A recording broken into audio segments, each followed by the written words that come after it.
Anak Indonesia berhasil menjadi juara dalam kejuaraan daya ingat internasional.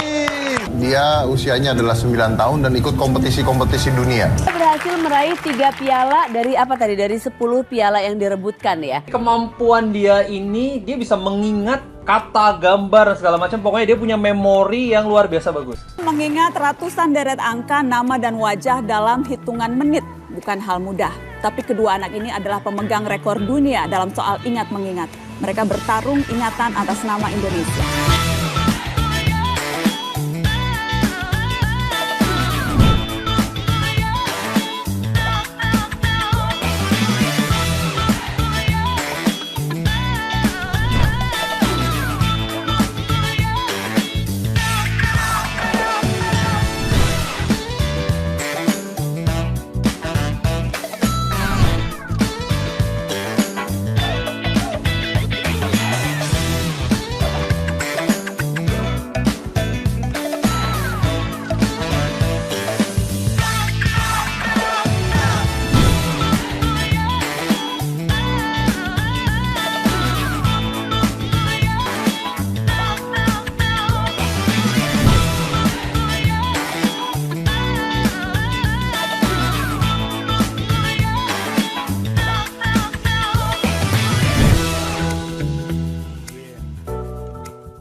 IMSC berdiri sejak tahun 2014 atas kerjasama para orang tua yang merasakan manfaat dari belajar memori sport. Dan seiring dengan berkembangnya jalan, saat ini IMSC memiliki 6 cabang yang tersebar di daerah Jabodetabek dan Bandung. Kami mengajarkan betapa pentingnya mengoptimalkan kemampuan daya ingat, kemampuan belajar, strategi belajar, dan juga bagaimana kemampuan berpikir kritis sehingga Indonesia kedepannya memiliki pelajar-pelajar dan sumber daya manusia yang unggul dan bisa bersaing dengan negara luar. Indonesia Memory Sport Council memiliki beberapa program unggulan, antaranya kelas yang dijalankan oleh Student Memory Course dan School of Critical Thinking Skill. Kita memiliki workshop yang dapat dijalankan dalam full day maupun 2 days, dan kita juga memiliki program khusus liburan Memory and Leadership Camp. Para profesional juga bisa bergabung dalam Executive Memory Program. Dan kami mengajak Anda semua bergabung bersama IMSC untuk membangun dan menghasilkan anak-anak Indonesia yang lebih baik di masa yang akan datang.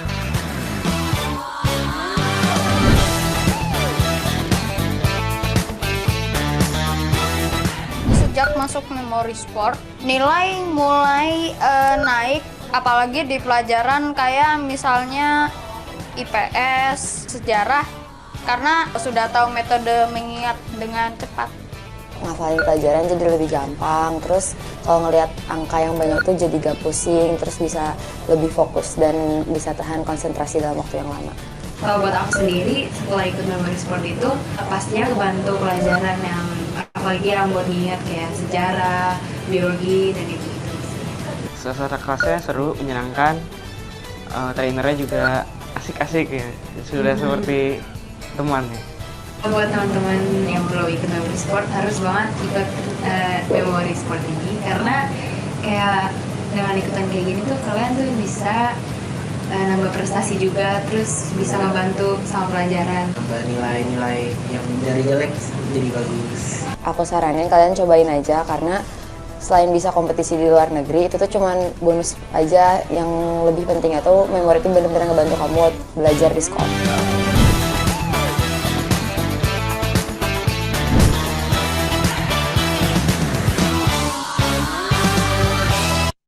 Halo semuanya, selamat siang. Assalamualaikum warahmatullahi wabarakatuh. Selamat datang di acara Success with Memory Championship. Sebelumnya, izinkan saya memperkenalkan diri. Saya Ratu sebagai Asisten Teacher Indonesian Memory Sport Council, dan saya akan memandu acara 1 jam ke depan. Sebelum acara dimulai, alangkah baiknya kita mematikan mikrofon agar acara dapat berlangsung dengan tertib dan lancar. IMSC, ada yang sudah pernah dengar? Ya, mungkin kita sudah sering dengar, ada juga teman-teman yang mengikuti kelas di IMSC. IMSC sendiri sudah berdiri lebih dari 6 tahun, telah lebih dari 50 kali tampil di berbagai acara TV nasional, teruji di lebih dari 11 negara, dan terbukti dalam bidang percepatan belajar. IMSC merupakan lembaga yang mengawasi kualitas pengajaran yang dijalankan oleh SMC. Tahun ini, yaitu tahun 2021, IMSC menyiapkan program unggulan SMC dengan materi terstandarisasi internasional yang dapat dipelajari lewat 27 pertemuan atau 3 level. Selain itu, IMSC juga bekerja sama dengan Indonesia Intellectual Academy mengadakan program Critical Thinking yang dinamakan Socrates yang memiliki total 36 pertemuan atau 3 level, dan EASY atau English Learning yang meningkatkan kemampuan bahasa kamus tingkat native speaker.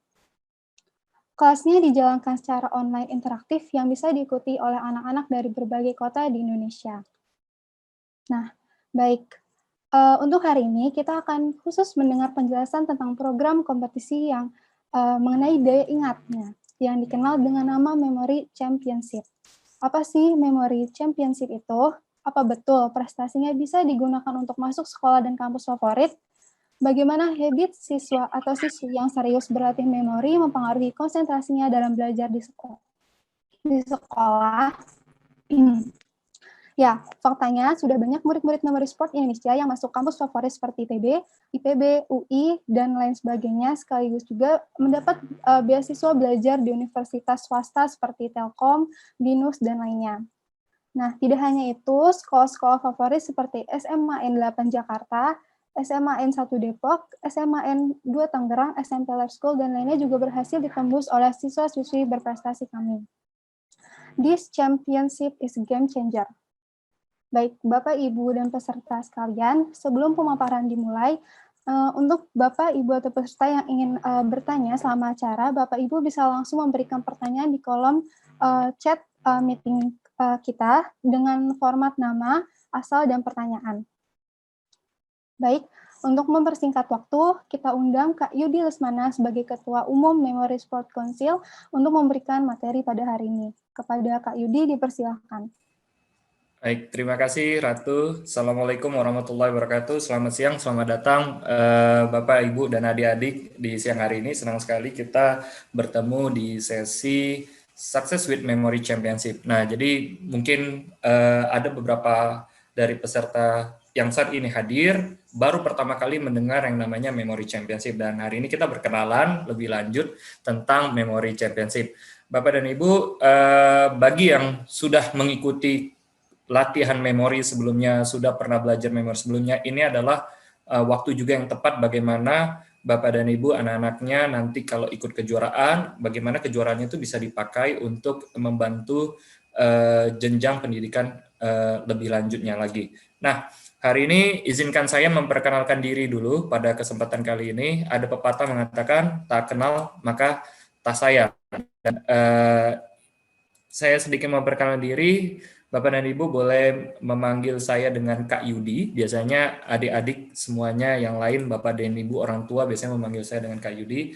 Jadi nama lengkap saya adalah Yudi Lesmana dan saat ini menjadi Ketua Umum Indonesia Memory Sports Council. Dan hari ini kita tentunya sangat berbahagia karena nggak cuma saya, akan ada beberapa parents yang juga akan hadir di sesi kali ini dan juga ada students yang ingin memberikan bagaimana sih pengalaman mereka selama mengikuti Memory Sport dan ikuti kejuaraan di Memory Sports. Nah, saat ini saya sudah sebelumnya ini dimulai dengan menulis 4 buku sebelumnya. Kalau Bapak dan Ibu lihat di depan ada buku yang pertama yang warna orange itu namanya Memorizing Like an Elephant, ya. Terus kemudian ada buku-buku yang lainnya juga yang seperti Mengingat Seperti Gajah, Memory Fun Everyday, dan Memorizing Like an Elephant for Professional. Nah, selain daripada itu, waktu itu saya berkesempatan alhamdulillah menjadi Grandmaster yang pertama, dan sekarang kita punya total Grandmaster, itu adalah anak-anak yang telah kita didik. Baik, ada beberapa teman-teman kita yang belum masuk, boleh dibantu di admit, nah supaya tidak terlalu ketinggalan, boleh. Yuk, kita lanjut ya. Nah, ini adalah beberapa gambaran dari kejuaraan-kejuaraan yang pertama kali dipakai. Bapak dan Ibu, apa sih kejuaraan Memory Championship ini? Sebelum lebih lanjut, saya menjelaskan lebih detail. Memory Championship ini sebenarnya kejuaraan yang melatih daya ingat dari 10 jenis cabang. Jadi ada yang namanya mengingat angka, kata, gambar, dan lebih lanjut. Dan ini sudah ada sejak tahun 91. Kita pertama kali mengirimkan delegasi tim tahun 2014. Kalau Bapak dan Ibu lihat, yang saat ini di tengah yang warna kuning waktu itu saya. menjadi juara dari Japan Open yang tahun 2014, dan anak-anak yang ini ada 2 diantaranya sudah menjadi Grandmaster ya. Nah, jadi mereka masih kecil, sekarang sudah SMA. Jadi kalau 2014, sekarang 2021, cukup panjang perjalanannya, ada kurang lebih 7 tahun yang sudah dimulai. Sebenarnya 2013 sudah dimulai dulu. Lalu tahun 2014 kita cukup intens berkompetisi karena waktu itu kita mendapatkan dana sponsorship. Jadi ada satu perusahaan mining yang mensponsor bagaimana anak-anak ini bisa compete, anak-anak daerah ini bisa compete di berbagai belahan dunia. Dan waktu itu kita latih dari nol sampai mereka berhasil kan rekor dunia, bahkan bersaing dengan negara-negara lain dan nggak cuma negara Indonesia. Seiring perjalanannya, kita waktu itu masih ada beberapa orang dan berkembang. Akhirnya tahun 2016 kita sudah semakin banyak lagi dan kita mengembangkan area kita ke Bandung. Tahun 2017 kita sudah mulai lebih banyak lagi, kita pergi pertama sekali ke kompetisi di Korea waktu itu dan kita memenangkan 23 medali. Dan Grandmaster pertama sekali, selain daripada saya sendiri, waktu itu ada 2 Grandmaster yang berhasil meraih prestasinya saat di Hong Kong tahun 2017. Jadi 2017 ini adalah titik balik di mana Indonesia Memory Sports Council menjadi lebih banyak lagi yang mengikuti, dan anak-anak yang awalnya tidak tahu tentang bagaimana sih cara mengingat yang kuat, dan bonusnya itu sebenarnya banyak sekali, fokus ya, terus dia menjadi orang-orang yang bisa tahan akan yang namanya kan, kalau belajar itu kan kadang-kadang belajar di sekolah kan banyak sekali materinya dan kadang-kadang terasa bosan, bagaimana sih mereka handlingnya ya supaya mereka tetap punya stamina belajar yang kuat. Dan ini adalah sepanjang 2017 sampai pada puncaknya tahun di Singapura tahun 2017 itu kita menang 45 medali. Dan kalau Bapak dan Ibu lihat wajah-wajahnya ya, adik-adik, nggak cuma wajah yang kecil-kecil, adik-adik teman-temannya, ada wajah yang udah remaja, ada wajah yang udah dewasa. Ya, jadi ini diikuti oleh segala umur. Bahkan kalau tahun 2017 kemarin ada dari yang sudah sepuh ya, yang udah tua banget, di atas umurnya di atas 70 tahun masih ikut kejuaraan ini. Nah, menariknya 4 tahun belakangan ini kita selalu bikin rekor muri. Nah, rekor muri itu boleh diikuti orang umum, tapi dia 2 bulan sebelumnya atau 3 bulan sebelumnya biasanya mereka dilatih dulu supaya bisa memecahkan rekornya.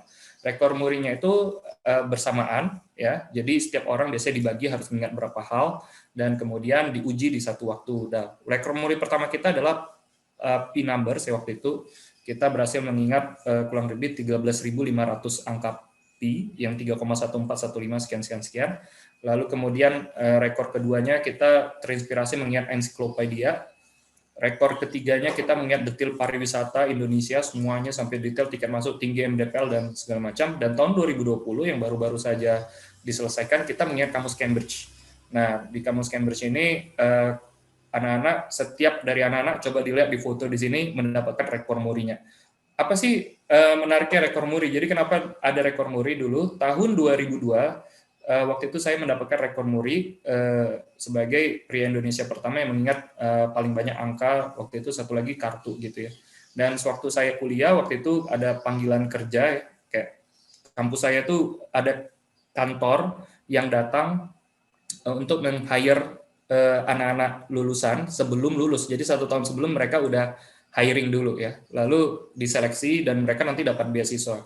Dan alhamdulillah waktu itu saya dapat beasiswanya. Dan menariknya satu buah cerita, semuanya lulus itu bagus-bagus di tahap terakhir wawancara. Lalu ditanya, apa bedanya kamu dengan yang lain? Ditanya sama HRD-nya waktu itu. Terus saya bilang, saya selain ikut kegiatan di kampus, ikut kegiatan sosialnya, ikut kegiatan kemahasiswaannya, saya juga punya prestasi ini. Wah, ini nggak dipunyain banyak orang. Nah, waktu itu diuji untuk mengingat ya, diuji mengingat angka waktu itu ingat saya, dan akhirnya mereka miss dan akhirnya diterima. Nah, karena persaingan kan sangat ketat, apalagi di masa akan datang. Sampai tahun 2045 nanti Bapak dan Ibu, anak-anaknya pasti saingannya luar biasa. Yang ditanya apa bedanya yang satu dengan yang lain. Dan keunggulan ini yang bisa kita majukan. Nggak cuma hanya ini, mungkin tantangannya agak berbeda kali ini. Maka mungkin ada lebih ke teknologi dan segala macam, tapi yang pasti prestasi akan sangat membantu adik-adik sekalian untuk mendapatkan benefit lebih. Nah, tahun 2019 sebelum corona datang ya, kita masih bisa sempat kompetisi ke berbagai negara, bahkan Desember 2019 kita kompetisinya di Cina, kejuaraan dunia. Nah, pulang-pulang heboh corona ya, dan alhamdulillah sehat dan kita berhasil menjadi juara dunia remaja waktu itu. Ini adalah beberapa liputan-liputan yang telah diambil dari beberapa koran dan alhamdulillah beberapa kegiatan kita di beberapa tahun belakangan ini sudah diakui oleh Kementerian Pendidikan.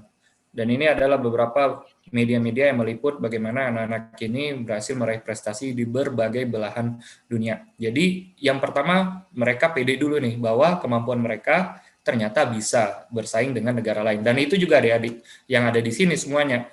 Awalnya pasti nggak terlalu pinter-pinter banget lah, maksudnya nggak terlalu wow banget ya, tapi kalau dilatih, justru terus menerus ya diasah, pasti insya Allah akan bisa di suatu saat. Nah, saya mau melakukan memory test dulu, adik-adik ya, jadi di sini boleh nanti nyalain mic-nya ya, tapi sedikit Bapak dan Ibu juga boleh ikut ya. Saya namanya memory testnya namanya gambar, ini nama attention test. Sebelum kita mulai, saya akan memulai menunjukkan gambar. Dari setiap gambar itu hanya kurang dari 1 detik, ya maksimal 1 detik. Lalu kemudian saya punya pertanyaan, Bapak dan Ibu, adik-adik bisa memilih mana gambar yang tadi keluar, mana yang tidak keluar. Nah, tidak perlu diingat, tapi yang diperlukan diperhatikan. Jadi step awal dalam ingat itu adalah perhatian. Ya, jadi kalau kita mau ingat sesuatu, perhatikan dulu. Nah, ini banyak yang kurang dari adik-adik kita sekarang, anak-anak yang belajar ini. Kemampuan untuk memperhatikan sesuatu sehingga dia bisa fokus dan bisa mengulang kembali ataupun mengingat ya apa yang telah dia lihat. Nah, masalahnya banyak yang nggak fokus. Nah, tapi sekarang kita buktikan kalau sekarang semuanya lihat ke layar, perhatikan gambarnya, ya cukup perhatikan gambarnya, jangan meleng kanan kiri. Lalu nanti kita lihat apakah bisa menjawab pertanyaan atau tidak. Siap ya? Baik, kita mulai semuanya, silakan lihat ke layar dan kita mulai tesnya dari sekarang.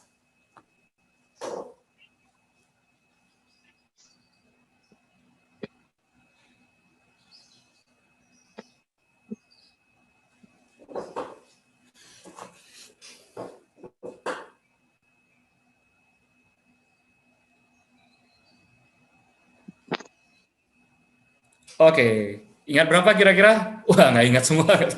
Baik, tapi kita coba ya. Kita coba. Menurut teman-teman, Bapak dan Ibu adik-adik, ini kanan atau kiri? Boleh juga bantu di chat ya. Boleh di chat, boleh juga langsung disebutkan. Kanan atau kiri? Kanan. Kanan. Oke, baik. Betul ya, kanan ya. Kita lihat gambar berikut ya. Kanan atau kiri? Kiri. Kiri. Benar ya. Oh, padahal tadi kan cuma diperhatiin ya. Nggak diingat ya. Nggak pakai metode macam-macam ya. Kanan atau kiri? Kiri. Kiri. Kita coba lagi. Kanan atau kiri? Kanan.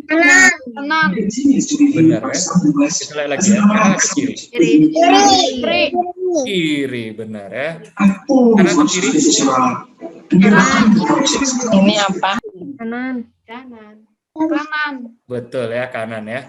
Baik, kita lihat lagi. Kanan atau kiri? Kanan.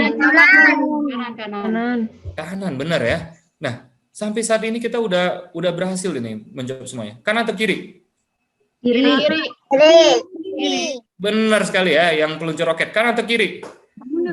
Kiri. Kiri, benar ya. Kanan atau kiri? Liberty atau? Betul ya, patung Liberty ya. Ini capek nggak sih patung-patung ini ya? Satu tangannya ke kanan, satu ke atas gitu ya. Oke, kanan atau kiri? Kiri. Iya nih. Ini siapa? Hitler ya. Kanan atau kiri? Kiri.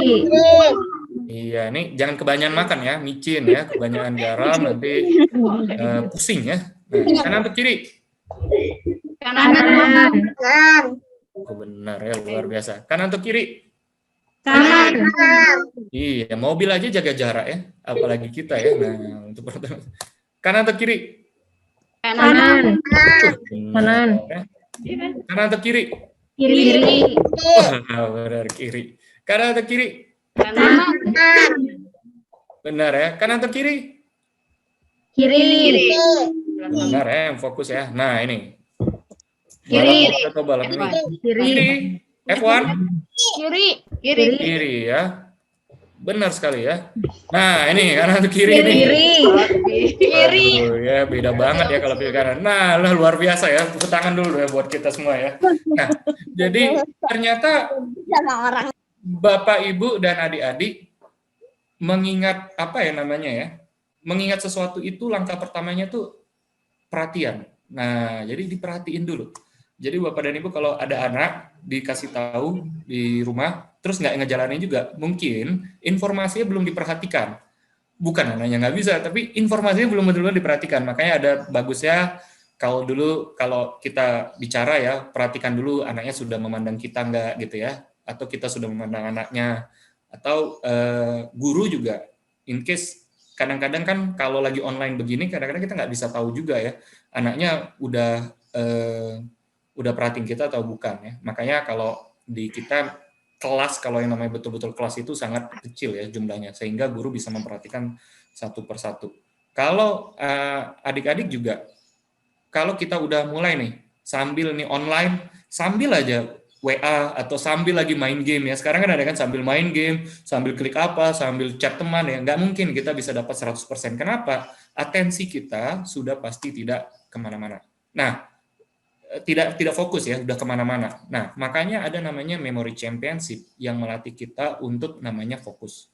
Nah, Memory Championship ini secara internasional ada 10 disiplin. Nah, 10 disiplin itu yang ada garis-garis bawahnya nih, yang warna orange. Ada mengingat angka, ada mengingat kartu, ada mengingat kata, ada mengingat auditori pakai spoken ya, ada fictional number ya. Terus kemudian ada random cards ya, ada binary number, ada random image, dan totalnya ada 10. Nah, kejuaraan-kejuaraan ini dipertandingkan biasanya secara offline, pergi ke beberapa negara, tapi karena pandemi kita lakukan secara online. Dan menariknya, kejuaraan internasional ini seiring dengan lamanya tidak ada kejuaraan offline, kita akan mengadakan kejuaraan online secara internasional. Dan ini menarik, hemat biaya kan, tidak perlu pergi ke negara A, tapi bisa dapat suatu prestasi yang internasional, plus juga dapat bonus latihannya yang membuat kita lebih fokus dan konsentrasi dalam berbagai hal.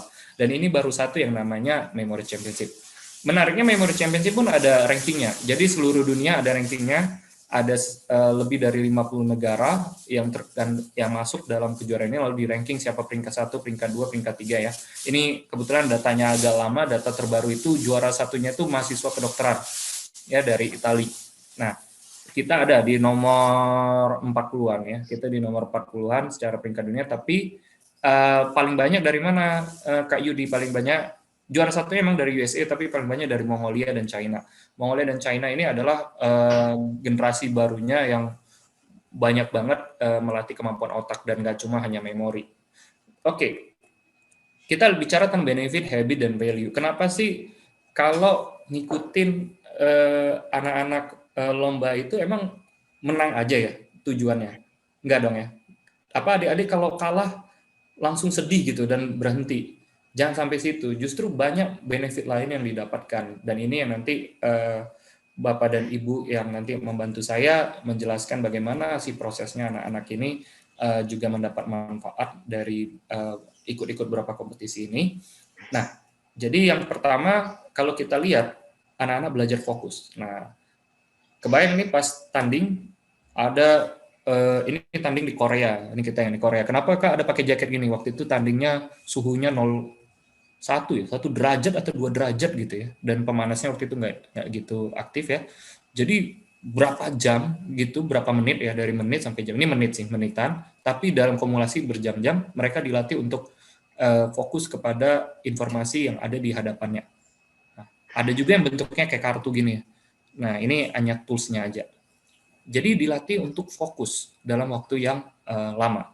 Jadi kalau udah latihan memori gini, kembali ke online seperti ini nggak ada masalah ya. Dia bisa fokus jangka waktu yang panjang. Mau habis itu belajar di sekolah, habis itu les A, B, C, D. Kalau emang betul-betul sudah melatih kemampuan otaknya ya, udah betul-betul berlatih dengan giat ya, dengan target yang tercapai, threshold yang tercapai, insya Allah itu akan sangat membantu. Lalu yang berikutnya prestasi. Nah, ada tadi rekor muri ya, ada nanti prestasi internasional, ada prestasi nasional ya, ada lokal. Nah, Bapak dan Ibu, kemarin kita baru-baru aja tuh dapat info ada beberapa yang masuk ke IPB, ada yang masuk ke SMA 8 Jakarta, itu pure nggak tes, tapi menggunakan prestasi yang ada di tempat kita. Nah, terus bagaimana sih prestasi yang nilainya tinggi? Satu, prestasi yang nilainya paling tinggi adalah juara internasional 1, 2, 3. Jadi kalau sertifikatnya juara internasional 1, 2, 3, itu nilainya tinggi sekali. Nah, untuk dapat juara 1, 2, 3 internasional, nggak mungkin flow-nya tiba-tiba ujuk-ujuk latihan langsung juara internasional. Hampir nggak ada. Semuanya pasti melewati proses. Nah, berikutnya juara 1, 2, 3 individual nasional. Kan ada nasional ya. Nah, kita juga ada kejuaraan nasionalnya, di mana dia dapat 1, 2, 3. Ada lagi namanya juara juara yang bergu. Nah ya, kalau kebetulan memori, kalau bergunya by negara aja yang adanya. Jadi harus tanding ke internasional. Ada juara yang namanya lokal. Ada yang juaranya lokal. Jadi kalau yang namanya ikut kejuaraan itu, kalau bisa sih continuous, sehingga kalau kalah sekali masih coba lagi untuk di kejuaraan berikutnya. Nah, menariknya tadi dijelaskan ada 10 disiplin. Nggak perlu juara overall semuanya. Menariknya kita kayak juara disiplin angka. Itu 1, 2, 3 itu udah bisa dianggap juara 1, 2, 3 internasional. Inilah kelebihannya si Memory Championship. Jadi peluang untuk menangnya lebih tinggi. Daripada contohnya kalau kita ikut lomba yang sudah cukup lama. Contoh aja lomba matematika. Bapak dan Ibu harus lewatin kecamatan, ini kecamatan, ngelatin lagi, panjang sekali ya. Dan banyak juga yang udah latihan bertahun-tahun. Sedangkan kalau memori ini, kalau fokus ya menurut kita ya, 1 tahun aja bisa sampai level Grandmaster. Kalau fokus, benar-benar fokus. Tapi banyak yang nggak berhasil sampai ke fokusnya, mungkin dia butuh waktu lebih panjang. Tapi pasti bisa dilatih dari nol. Kemudian apalagi sih yang didapat dari Memory Championship ini? Ya, kebersamaan ya. Ini waktu di Korea nih. Ada Bu Rama juga di sini. Tadi Bu Rama udah bergabung ya. Tadi dengar suara-suaranya sayup-sayup ya. Nanti sharing juga ya, Ibu. Nah, ini ada kebersamaan. Jadi mereka itu datang dari berbagai kota. Awalnya nggak kenal, jadi kenal dan jadi punya teman. Dan teman ini yang mempengaruhi anak-anak ini istilahnya, gue mau anak yang main-main atau anak yang serius belajar. Lalu kita ada yang namanya friendship-nya internasional. Jadi nggak cuma lokal aja, nggak cuma Indonesia aja. Justru kita berteman dengan teman-teman yang ada di luar negeri, dari Jerman, dari Amerika ya, dari Korea, dari Jepang. Dan ini suatu saat akan menjadi jejaring yang baik lah kalau kita bisa memaintain komunikasi yang baik. Nah, ini adalah kekompakan. Namanya juga pergi as a team ya. Anak-anaknya pasti harus kompak, saling dukung satu sama lain ya, saling mengingatkan satu sama lain, dan di sini dipelajari kalau kita itu bersama-sama ikut dalam sebuah kejuaraan. Lebih dari itu sebenarnya anak-anak ini juga ada sebagian yang orang tuanya nggak ikut saat pamannya berkompetisi di luar. Ya mudah-mudahan tahun depan udah bisa ya kompetisi di luar, karena saya lihat tahun ini negara-negara Eropa sudah membuka offline competition. Sayang memang Indonesia nggak bisa ya, karena kasus corona kita naik tinggi. Kalau di Eropa dia sudah mulai buka offline competition, tapi tidak menerima negara lain dulu. Mudah-mudahan tahun depan sudah lebih baik. Nah, jadi kalau kita pelajari yang namanya kalau kasus itu naik, kan berarti banyak yang kena ya. Suatu saat pasti ada cover lagi, turun lagi. Ya, mudah-mudahan kita suatu saat udah turun nih, tahun depan udah masuk turun, udah bisa ikut beberapa kompetisi internasional secara offline. Kalaupun nggak ada online, tetap ada sekarang. Oke, saya lanjut nih. Nah, ini suportif. Jadi setiap temannya yang menang didukung ya. Jarang ya. Kita kan biasanya individualis sekali ya. Kalau di kejuaraan-kejuaraan memory sport ini kita menanamkan teman kalian menang ya didukung dong, ya ikut senang, ikut happy. Temannya kalah ya dibaikin lah gitu ya. Walaupun ya setiap anak pasti pernah mengalami kekalahan, dan di mana kekalahan itu adalah proses dari belajar. Ya. Kalau nggak tahu rasanya kalah, nggak tahu rasanya bangkit lagi dan mencoba lagi. Sedangkan kita saat nanti adik-adiknya lulus SMA, lulus kuliah, itu pasti ada namanya gagal. Kalau gagal dalam satu hal kecil, lalu kita langsung nggak punya mental untuk bangkit lagi, maka akan sulit. Nah, nanti pun mungkin ada yang bercerita bagaimana sih caranya kalau udah kalah di hari pertama supaya bisa bangkit lagi di hari berikutnya. Nah, berikutnya fun ya. Kan kalau udah kompetisi nggak cuma tanding aja toh, udah datang nih ke negara lain ya. Sayang dong, hari-hari berikutnya kagak dipakai buat kemana ya. Nah, jadi kayak waktu itu kita coba main ski ya. Ini juga sama negara-negara lain. Kadang nih waktu acara di Bali, kita sempat bikin acara di Bali, kita jalan-jalan ya. Pas waktu di China ya kita lihat jalan-jalan. Ada juga yang di Korea nih dapat album yang suka Korea ya. Nah biasanya kalau Kak Yudi anak-anak tanding nih dapat hasil tertentu biasanya kita kasih hadiah. Kalau berhasil sampai sekian nanti dibeliin album. Ini kalau suka album ya. Nah atau bahkan kita sekedar makan-makan aja itu sudah bersama ini luar biasa. Mudah-mudahan habis Corona ini sudah bisa balik lagi ya seperti ini. Kalaupun nggak bisa mungkin lebih jaga jarak dan segala macam. Tapi yang pasti tidak mungkin full semuanya online, walaupun online sudah kita persiapkan. Sementara ini momen yang tepat, belum ada offline competition. Ya online competition ini persiapan. Jangan sampai pas orang udah pergi offline kita belum siap apa-apa. Karena belajar memori itu nggak bisa 1 bulan, 2 bulan udah langsung skornya paling tinggi, nggak mungkin. Pasti dia harus melewati berkali-kali latihan. Itu juga tergantung. Ada yang dia cuma latihan seminggu sekali, ya, ada yang seminggu 2 kali ya. Karena repetition itu penting dalam membentuk yang namanya semangat juara. Nah, di kita secara garis besar ada yang namanya konsep pembelajaran. Ada namanya tadi kalau dilihat di video di awal, Bapak dan Ibu yang datang dari awal, ada namanya program SMC di mana ya belajarnya ingat dulu. Melatih namanya dan ingat informasi. Ya ini dari Bloom's Taxonomy. Kebayang ya kalau anak Bapak dan Ibu yang masih kecil-kecil ini belajar 3x3 tapi angka 3 aja nggak tahu bentuknya di mana gitu ya. Nah makanya memang tetap perlu ya namanya kemampuan memori itu ya. Kemampuan untuk remember. Lalu kemudian adalah kita punya beberapa program yang termasuk seperti Socrates ya, School of Creating Thinking Skill itu untuk membangkitkan semangat adik-adik itu untuk create ya, mampu menganalisis dan melakukan kemampuan critical thinking. Ini biasanya anak-anak umur di atas 11 tahun sudah masuk ke sini. Dan kita juga akan ada kejuaraan critical thinking dalam waktu dekat. Dan ada juga program yang namanya yang baru namanya growth mindset. Nah, ini ada beberapa testimoni anak-anak, tapi saya mungkin lebih enaknya kalau mendengar testimoni langsung nih dari orang tuanya, makanya saya mau serahkan ke MC ini buat memperkenalkan dulu nih, yang pertama dulu nih buat ceritain nih, kenapa sih, apa sih manfaatnya dan pengalamannya saat bergabung ke Memory Sport dan ikut kejuaraan-kejuaraan. Untuk itu saya mau oper dulu ke MC untuk memanggil salah satu orang tua kita yang memberikan testimoni. Untuk itu saya kembalikan lagi kepada Ratu. Silakan Ratu. Baik, terima kasih kepada Kak Yudi atas pemaparannya. Wah, ternyata menarik ya peran memori dalam belajar, bahkan banyak kejuaraan yang bisa menjadi sebuah prestasi nih untuk masuk sekolah favorit. Nah, teman-teman, sesi selanjutnya kita akan melanjutkan dengan sesi testimoni orang tua. Untuk Bapak B. Sapta, Bapak akan memberikan testimoni pertama, dan begitu tempat dan waktunya dipersilahkan.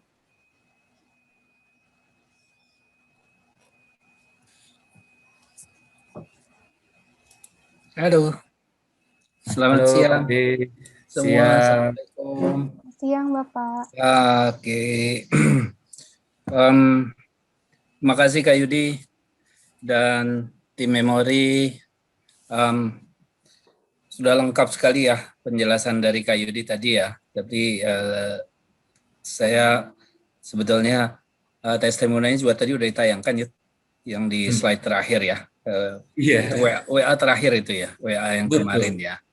Ya intinya sih sekarang masih dalam suasana hype, suasana bangga, suasana senang. Ryan diterima di Fakultas Hukum Universitas Indonesia. Salah satu testimoni saya yang paling saya rasakan ya yang seperti tadi bisa kita lihat di slide tadi, bahwa Ryan itu setelah ikut championship, memori championship, latihan memori selama ya lumayan bertahun-tahun, itu mental menderitanya itu tergembleng ya, teruji. Jadi untuk latihan soal, untuk TO berkali-kali dengan soal yang berulang-ulang itu dia teruji lah, daya tahannya cukup tinggi. Cuman yang saya ingin sampaikan sebetulnya seperti yang kemarin Kak Yudi sebetulnya udah briefing saya sebetulnya sebagai saya juga kebetulan sebagai Ketua Dewan Pembina dari ISMC. Saya melihat bahwa kejuaraan memori ini salah satu sarana lah untuk membina mental anak-anak supaya tahan uji, supaya terlatih fokus. Tetapi di sisi lain, saya melihat bahwa ada peran yang sangat penting menjadikan anak-anak itu sebagai pembelajar sejati. Kalau boleh saya share di sini bahwa saya melihat ada 3 macam pembelajar ya, anak-anak zaman sekarang atau sampai kapanpun sebetulnya ada 3 macam pembelajar. Yang sekarang paling banyak di dunia internet saat ini adalah pembelajar sekilas, pembelajar sekejap atau pembelajar sesaat. Itu karena begitu banyak informasi masuk ke anak-anak melalui gadget, melalui internet, tetapi biasanya hanya judulnya doang, hanya highlight-nya saja. Anak-anak mendapatkan informasi itu sekilas, tetapi mereka mengetahui banyak hal, namun tidak cukup dalam. Di dalam literatur disebut sebagai surface learner atau pembelajar sekilas saja, pembelajar di permukaan. Di sisi lain ada jenis pembelajar yang kita sebut pembelajar sejati lah, pembelajar sejati atau istilahnya adalah deep learner, orang yang betul-betul mengetahui segala aspek secara konseptual maupun implementasi dan segala argumentasi tentang apa yang dia pelajari. Nah, belajar memori ini melatih kita menjadi pembelajar sejati sebetulnya, karena seperti yang tadi Mas Yudi sampaikan, anak-anak itu diajari fokus, diajari untuk memusatkan perhatian, kemudian tahan untuk fokus dan mengelaborate, berlatih dalam jangka waktu yang cukup lama, berarti staminanya juga kuat untuk belajar dan fokus. Di sisi lain juga ada aspek yang penting, yaitu aspek fun, aspek bagaimana apa yang dia geluti itu merupakan sesuatu yang menarik. Nah, mungkin Kak Yudi belum sempat menjelaskan bahwa belajar memori itu adalah membuat otak kita senang untuk mengingat apa yang akan diingat. Jadi di sini ada aspek yang namanya senang, ada aspek yang namanya menarik. Contohnya saja misalnya kalau kita belajar sejarah di sekolah itu Perang Diponegoro misalnya, tahun berapa? Tahun 1825 sampai 1830. Nah, itu oleh anak memori itu nggak cuma sekedar angka 1825, 1830, tetapi dia bisa merubahnya menjadi satu cerita yang menarik buat otaknya sehingga bisa mengingatnya dengan mudah dan dengan senang. Misalnya kalau 1825, 1830 itu bisa dibayangkan dengan teknik tertentu menjadi cerita yang Pangeran Diponegoro itu dibayangkan dia perangnya itu pakai perang tahu, 18 itu diganti jadi tahu gitu ya, dan 25 itu adalah kudanil itu misalnya. Jadi dia membayangkan Diponegoro itu perang tahu tapi bukan naik kuda tapi naik kudanil. Seperti itulah. Jadi anak-anak itu merubah pelajaran yang dia terima menjadi sesuatu ya cerita yang menarik buat dia. Kemudian dari situ dia akan senang untuk belajar lebih dalam dan menggali lebih dalam. Sehingga akhirnya dia menjadi seorang pembelajar sejati, menjadi deep learner. Nah, itu yang saya pikir agak langka di zaman sekarang, di zaman sosial media ini. Dan saya sangat bersyukur anak-anak dilatih untuk melakukan hal tersebut. Dan sekarang kayak menjadi habit gitu untuk merubah sesuatu yang tadinya nggak begitu menarik menjadi menarik. Di samping tentu saja manfaat-manfaat yang tadi Mas Yudi sampaikan ya. Ada penghargaan-penghargaan, ada piagam-piagam yang kemudian bisa digunakan untuk menembus tingkat pendidikan yang lebih tinggi. Saya pikir sih untuk orang tua yang paling penting adalah bagaimana kita mensupport anak-anak untuk berhasil menjadi seorang pembelajar sejati, walaupun kita tahu kita tidak bisa melepaskan mereka dari dunia internet sebagai seorang pembelajar permukaan, tetapi kita mempunyai metode, mempunyai cara, dan Yudi dan teman-teman melalui MSC, melalui Socrates sudah menyiapkan berbagai macam program. Silakan itu dimanfaatkan karena kalau ditanya buktinya sudah terbukti, jadi tunggu apa lagi, segera aja kita jalani, kita coba, dan kita lihat sendiri efeknya terhadap anak-anak. Barangkali itu Yud dari saya, Mbak Ratu. Mungkin Pak B, saya mau invite anaknya kalau begitu ya, sebelum ke Bu Niken. Ada ya? Ada Ryan situ. Ada Ryan udah datang nih. Kita mau dengar kalau sedikit nih Ryan, bagaimana nih Ryan? Pengalamannya nih. Wah, udah pakai jaketnya memori nih. Iya, bapaknya lupa nggak pakai jaket. Oke, aku mute ya. Ya, gimana Ryan pengalamannya nih selama ikut lomba, seru nggak, dan ketemu temannya gimana, dan apa sih yang paling terasa manfaatnya nih selama belajar Memory Sport ini dan ikut kejuaraan?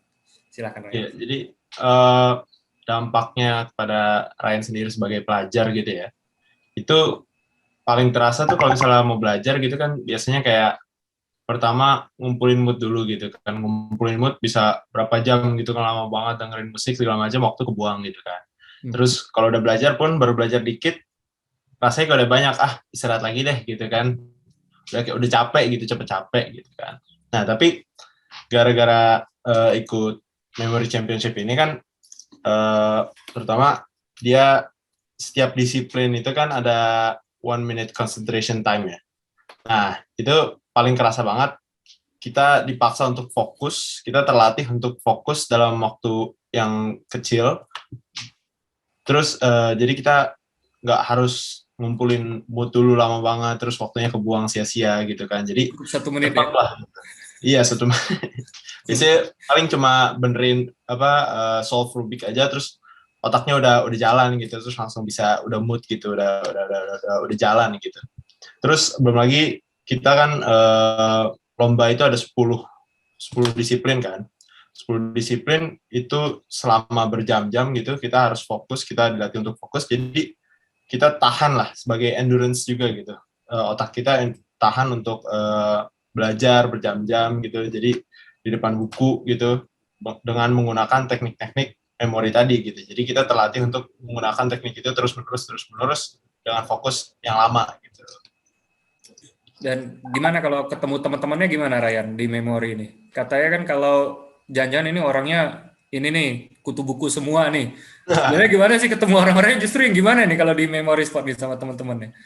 Enggak sih, justru asik-asik ya. Pertama kita ketemu biasanya teman di satu tempat training ya kan. Satu tempat training kita ketemu teman dari satu tempat yang sama, lingkungan yang sama gitu kan. Terus wah ternyata asik-asik, orang-orangnya nggak kutu, walaupun kutu buku juga kenapa gitu kan. Maksudnya nggak apa-apa. Iya, asik-asik juga sih, kayak Fahri, Farhan, banyak lah pokoknya yang anak-anak asik gitu kan. Terus dari tempat pelatihan itu kita nyampe lomba, itu datang dari macam-macam, dari Palu, dari Toli-Toli, dari Sangatta, dari Bali, dari Bandung, dari Jakarta. Jadi dari background yang berbeda kita ketemu semua, tapi disatukan oleh satu common interest ya kan. Jadi apa ya? Secara topik ngobrol juga ada gitu kan. Jadi apa ya? Jadi ada satu rasa seperjuangan gitulah. Jadi lebih gampang juga, jadi lebih erat hubungannya gitu. Oke, luar biasa nih. Thank you Ryan. Mungkin kita mau dengar yang lain nih, Ratu, dari orang tua yang lain. Ya baik, terima kasih Bapak Bay Sapta dan Ryan atas pemaparannya. Selanjutnya akan dilanjutkan dengan testimoni dari Ibu Niken. Baik, Ibu Niken, waktu dan tempatnya dipersilakan. Bu Niken udah hadir ya? Udah kok kayaknya. Udah hadir. Wah, halo Bu Niken. Yang Kak Yudi. Waduh, luar biasa. Ya. Bu Niken. Selamat siang Pak Yudi dan tim Memory Sport. Terima kasih nih saya udah diundang di sini mau memberikan testimoni. Mungkin saya tidak selama dengan sama Ryan ya yang udah masuk kuliah ya. Rio ini kebetulan baru ikut dari kelas 6 mau masuk kelas 6 SD pada saat itu, tapi sempat off dulu karena mau UN. Kemudian dia ikut lagi di SMP kelas 1, 2, dan sampai sekarang kelas 3.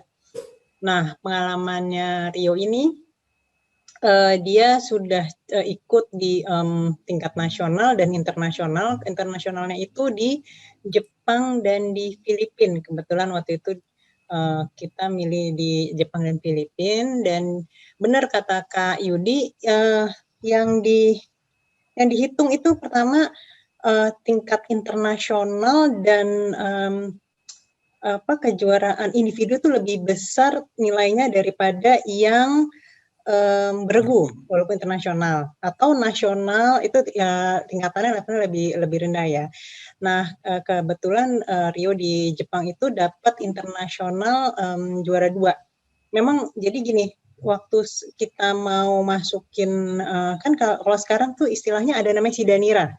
Shidanira itu adalah nilai yang dikumpulkan oleh para siswa, dimasukkan ke suatu sistem mungkin di PBDB namanya sekarang ya, itu dikumpulkan semua nilai dari semester 1 sampai semester 5 dan apa kejuaraan yang pernah dia lakukan. Nah, karena dia ada beberapa dan diminta yang paling tinggi yang mana gitu kan ya. Jadi saya masukkan waktu itu yang juara 2 Jepang. Saya juga waktu itu cuman ya udahlah gambling aja gitu kan ya. Mudah-mudahan masuk, kalau misalnya enggak ya sudah gitu. Tapi yang lucunya gini, waktu saya masukin ke Shidanira itu kan melalui kayak di sekolah asal SMP-nya dia tuh ada, di setiap SMP sebenarnya itu ada tim khusus Shidanira. Jadi saya masukin ke non akademik karena saya pikir ini kan nggak masuk eksak ya. Jadi bukan matematika, bukan lomba fisika, USN atau biologi, kimia, nggak gitu kan. Jadi saya masukin ke non akademik gitu kan. Terus ternyata begitu hasil Shidanira keluar, Shidanira ini harus diverifikasi oleh Diknas. Nah, hasil dari verifikasi Diknas itu dikembalikan lagi ke saya, masuknya ke akademik. Nah, saya kan langsung gini, loh, kenapa dimasukin akademik? Soalnya kan ini lomba memori sport tidak masuk ke eksakta, saya bilang gitu. Nggak apa-apa Bu, itu udah diverifikasi oleh Diknas gitu. Saya bingung nih saya galau antara saya berjuang di antara anak-anak non akademik nanti atau saya berjuang di antara anak-anak OSN gitu kan. Saya takutnya berjuang sama anak-anak OSN Olimpiade kan serem juga gitu ya. Ya udahlah saya ini aja pasrah aja. Nah, setelah itu sebenarnya Rio itu udah dapat SMA swasta di salah satu di Jakarta yang lumayan peringkatnya. Jadi sebenarnya masuk negeri pun kalau dapat alhamdulillah, tapi dia sebenarnya udah pada pegangan. Nah, PBDB berlangsung selama seminggu dengan penuh drama ya. Banyak istilahnya belum siap ya saat itu sistemnya, banyak perubahan data ini itu.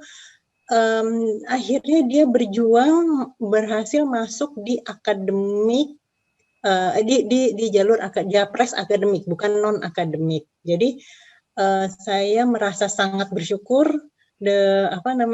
memasukkan salah satu kompetisi memori sport ini dan diakui gitu ya, diakui di Diknas sebagai salah satu prestasi yang akademik, bukan non akademik gitu. Ini udah saya verifikasi ke sekolah kemana bahwa benar Bu, udah Ibu nggak usah bingung lagi. Ini lomba yang diikuti Rio itu masuk ke akademik bukan non akademik. Jadi saya sangat-sangat bersyukur gitu ya, bersyukur bahwa Diknas sudah memandang kompetisi ini sebagai akademik dan salah satu jalur prestasi itu dan diakui juga gitu. Alhamdulillah Rio diterima di SMA 8, memperebutkan 6 kursi. Hanya 6 kursi di jalur akademik, jalur prestasi. Kalau non akademik ternyata cuma dua kursi, hanya 2 kursi. Karena dia kan jurusannya maunya IPS, jadi sebenarnya dia bisa IPA. Untuk masuk ke IPA tuh dia dari 50 mungkin dia nomor 10 lah dapat, tapi dia merasa gini, aku kan udah ya insya Allah dengan ikut memori ini kan dia terasah ya, udah terlatih secara daya ingat dan lain-lain. Jadi dia merasa aku lebih pede di IPS, karena IPS kan lebih banyak hafalannya ya dibanding ke IPA. IPS gitu kan lebih banyak hafalannya dibanding ke IPA. Jadi dia udah mantap di IPS, dia akhirnya 1 di antara 6 kursi di jalur akademik gitu. Luar biasa Bu, SMA 8 ya, masuknya kan ya, sulit. SMA 8. Masuknya sulit, kalau pas hujan deras juga keluarnya sulit Bu. Iya. Selutut Kak, kadang-kadang kalau itu yang bukan yang deres ya, kalau yang deres seleher. Tapi luar biasa loh ya, bukan lehernya bebek atau ayam loh ya. Terima kasih banyak Bu Niken. Jadi Rio, anaknya Bu Niken, masuk di SMA 8 Jakarta. Ini SMA yang kalau saya dulu di kampus, kebetulan saya dulu kuliah di ITB, kalau dengar anak SMA 8 saya takut tuh. Wah, ini pinter banget nih kayaknya.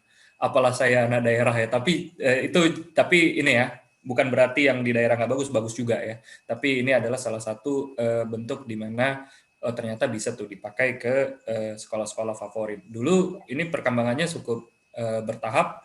Tentunya dulu awal-awal sekali masih tahun-tahun pertama agak sulit ya memverifikasi, tapi di tahun-tahun terakhir kita banyak sering ngajak ngopi-ngopi Bu. Ya. Banyak sering ngajak ngopi-ngopi pihak berkait. Jadi mudah-mudahan ya ini di masa sekarang lebih banyak lagi kemudahan. Terima kasih Bu Niken. Silakan Mbak Ratu. Baik, terima kasih Bu Niken atas pemaparannya. Selanjutnya pemaparan testimoni akan dilanjutkan dengan Ibu Rahma. Ibu Rahma, waktu dan tempatnya dipersilakan. Ini ibu kita nih. Bu Rahma sudah monitor. Oke. Oh. Halo Bu Rahma. Wah, kayaknya masih mute deh Bu Rahma nih. Ntar ya saya tekan nih Bu. Unmute. Nah. Pasti nggak diajarin Nadine nih cara ini nih. Oh, udah dia. Halo Bu Rahma, silakan. Sama teman-teman yang nanya. Jadi alhamdulillah ada beberapa teman yang sudah bergabung di Zoom ini ya untuk mendapatkan informasi tentang memori. Ya, jadi mengundang beberapa teman di grup ya, di grup sekolah saya, baik yang SMP maupun yang SMA. Assalamualaikum semua, salam kenal. Saya ibunya 2 murid Mas Yudi yang dari awal mengikuti perkembangan memori sport ya, Mas Yudi. Betul nggak Mas? Saya ucapkan selamat dulu ya, Nadine barusan keterima Ibu ya. Ya. Di itu.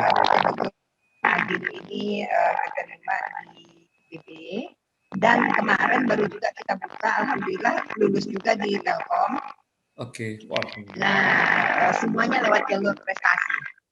Jadi ibu-ibu dan bapak-bapak yang mungkin ada di sini, memang perjuangan Mas Yudi ini sungguh luar biasa ya.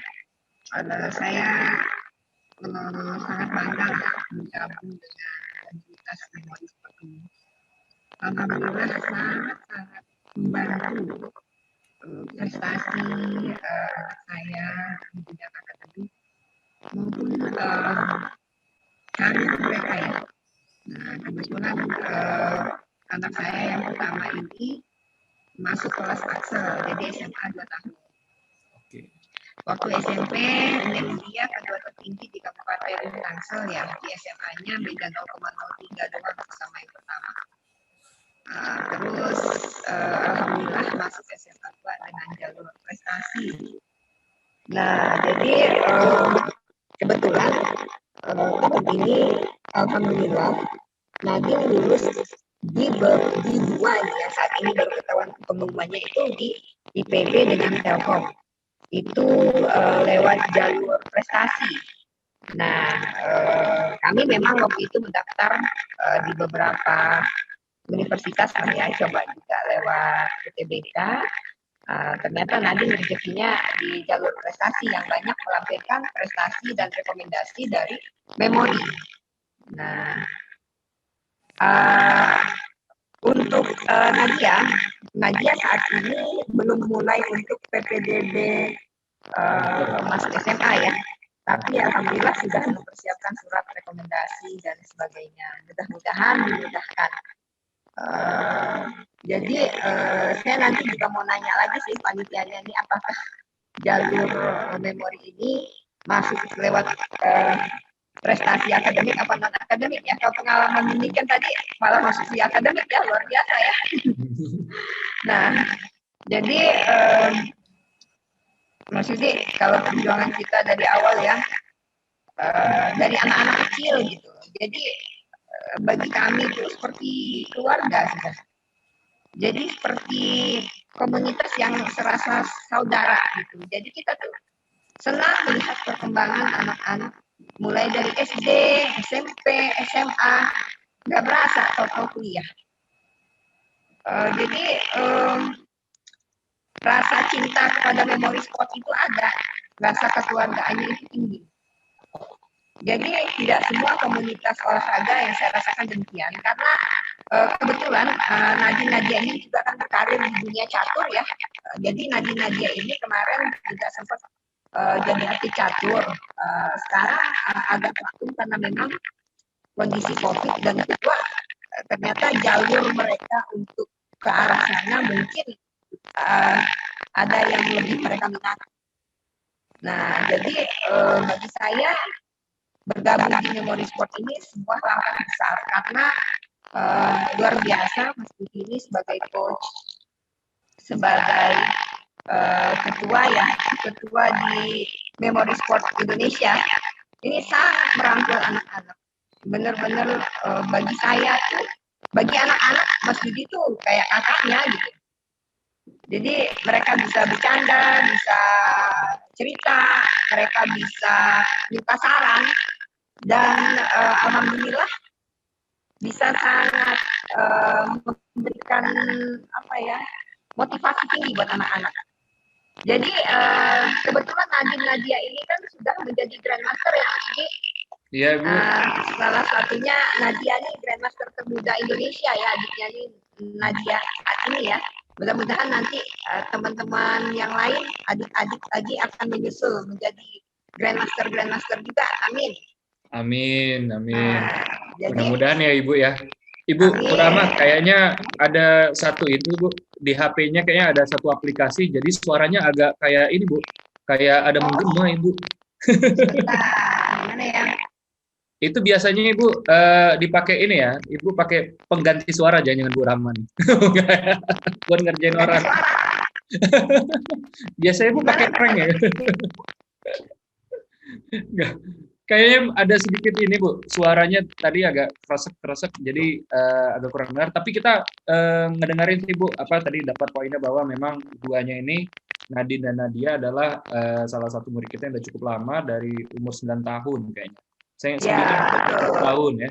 9 tahun sekarang udah kuliah ya. Nadia mulai kelas 3 SD. Nadia mulai kelas 4 ya kalau nggak salah. Betul, jadi Ibu waktu itu Nadia mulainya 3 SD, Nadia itu 3 SD, Nadine itu naik 4 SD lah. Luar biasa lah sebenarnya kedua putrinya Bu Rama ini. Mudah-mudahan ini jejaknya banyak ditiru dan menginspirasi yang lain nih Bu. Nah, jadi Oke, Bu Rama, ini kayaknya gara-gara suaranya agak ini Bu, sedikit aja Bu, penutup Bu. Suaranya masih agak kresek di Bu Rama. Kresek ya? Kayaknya harus pada gadget. Apa sinyal Mas Yudi? Oke, nggak kayaknya itu dari HP ya sih Bu, kegeser Bu. Soalnya banyak dipakai buat bisnis Bu, biasanya HP-nya seperti itu.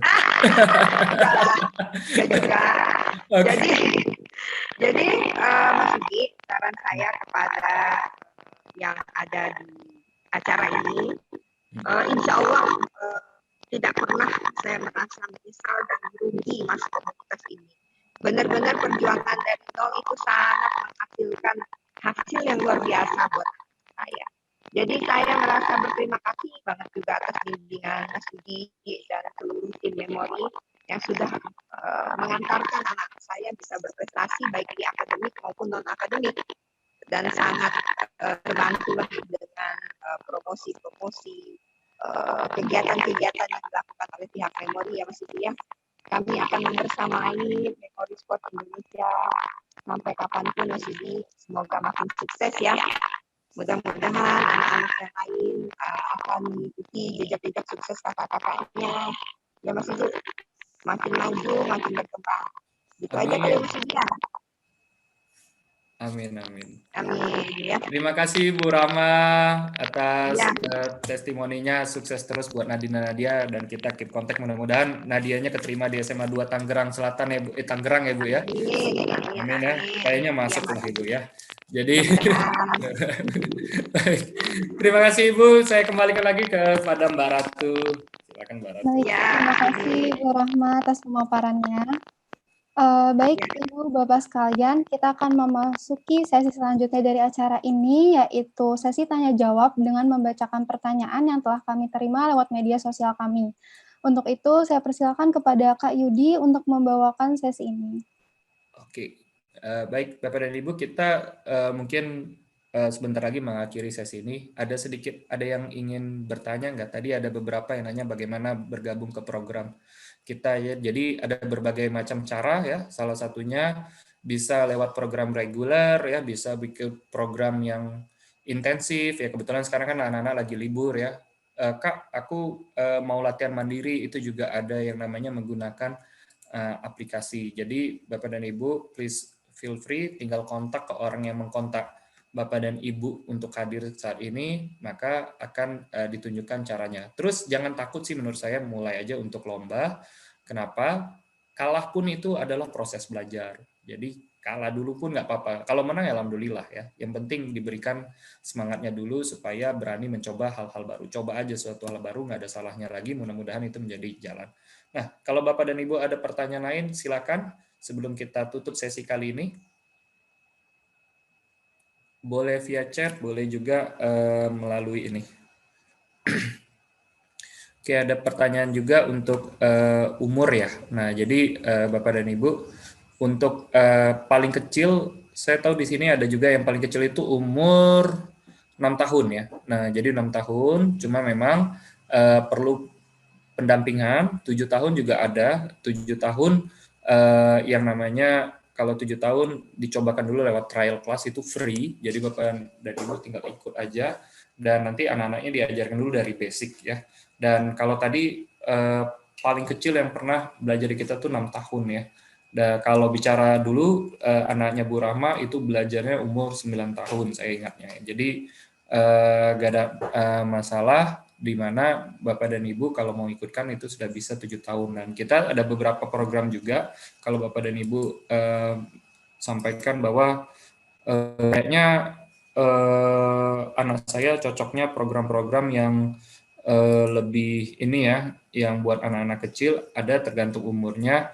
Kita ada yang terbaru camp ya, jadi ada yang program bahasa Inggris, Bapak dan Ibu bisa ikut. Kalau itu anak 6 tahun juga bisa, 7 tahun bisa ikut ya, karena belajarnya bahasa Inggris. Karena kenapa kita punya program bahasa Inggris saat ini? Karena Bapak dan Ibu, kita sudah online, semuanya seluruh negara itu sudah cross informasi dalam bahasa Indonesia dan bahasa Inggris cross. Jadi sulit banget kalau anak kita 10 tahun lagi, 15 tahun lagi itu nggak bisa bahasa Inggris, itu betul-betul bakal sulit banget. Karena kita bukan pada posisi negara maju seperti Jepang, bukan seperti posisi negara China. Posisi negara kita adalah negara yang memang harus berkolaborasi dengan negara-negara yang menggunakan bahasa Inggris ya. Terus kalau anak saya mau ikut program-program yang buat kecil, ada yang namanya Sherlock ya, Sherlock dan Da Vinci ini Bapak dan Ibu bisa ikut untuk startingnya kayak seminggu gitu ya. Kalau yang baru, kalau yang sudah ikut, yang paling benar adalah ikut program yang berkaitan dengan Memory Specific Program, yaitu persiapan championship. Nah, persiapan championship sendiri, Bapak dan Ibu, kejuaraan paling dekat itu adalah September. Kita baru meeting tadi malam. September tanggal 11 dan 12 itu kejuaraan internasional. Sudah 4 negara, 4 organizer yang setuju ya. Ada dari Filipina, Hong Kong, dan Vietnam, plus Indonesia 4. Kita lagi meminta kesediaan 4 negara lagi untuk sama-sama jadi penyelenggara. Ada Jepang, Korea, Malaysia, sama Singapura yang kita minta untuk bergabung. Nah, jadi insya Allah 11 dan 12 September kita akan ada kejuaraan online pertama untuk skala internasional. Dan Bapak dan Ibu yang anaknya sudah ikut di sini ataupun adik-adik yang sudah pernah ikut, ini waktunya mempersiapkan diri, masih ada 3 bulan. 3 bulan bisa kayak bisa, tapi ingat, diatur jadwalnya, disiplin, dan mudah-mudahan nanti insya Allah berhasil di momen yang di September. Dan Bapak dan Ibu, saya terima kasih sekali atas support dan juga dukungannya selama ini bagi yang sudah ikutin, dan bagi Bapak dan Ibu yang baru akan mau bergabung melalui sesi ini, saya dengan tangan terbuka bersama teman-teman dari Memori Sport Indonesia menerima dan mencoba untuk bekerja sama untuk saling support untuk membantu adik-adik kita, anak-anak kita ini menjadi anak-anak yang lebih baik lagi, yang berprestasi dan juga memiliki mental berjuang. Seandainya pun nggak menang, satu yang pasti tertanam yaitu kalau kita sama-sama, anak-anak itu punya mental berjuang ya, mental yang kalau tadi kata Pak B bilang mental tanda kutip menderita. Ya, jadi tanda kutip mental menderita gini, maksudnya dalam kesusahan dia tahan untuk lanjut lagi mencapai tujuannya. Itu dia yang mungkin saya bisa sampaikan. Mungkin ada terakhir dari Bapak dan Ibu yang ingin menanyakan sebelum kita tutup.